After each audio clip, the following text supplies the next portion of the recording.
আল্লাহর পবিত্র ঘর তাওয়াফ করার ইচ্ছা দীর্ঘদিন ধরে লালন করে আসছিলেন লিবিয়ার যুবক আমির মাহাদি মনসুর। চলতি বছর হজের জন্য নিবন্ধন করেন তিনি। সব আনুষ্ঠানিকতা শেষ করে তবে বিমানবন্দরে যাওয়ার পর বিপাকে পড়েন আমির। বিস্ময় হয়ে তার সৌদি আরব যাওয়ার কথা থাকলেও নিরাপত্তা ইস্যুর কথা জানিয়ে তাকে বিমানে উঠতে দেননি কর্মকর্তারা।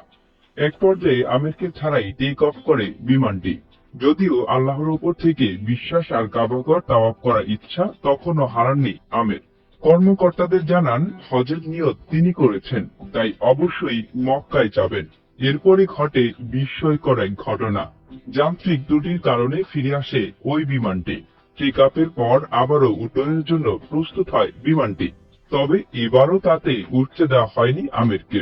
তবে আবারও ত্রুটির কারণে বাধ্য হয়ে বিমানটি দ্বিতীয়বারের মতো আবার ফিরে আসে। এ সময় পাইলট নিজেই ঘোষণা দেন আমিরকে বিমানে না নিয়ে সৌদি আরবের উদ্দেশ্যে যাত্রা করবেন না। এরপরেই তাকে নেওয়া হয় বিমানে। হজের জন্য যাত্রা করেন আমির।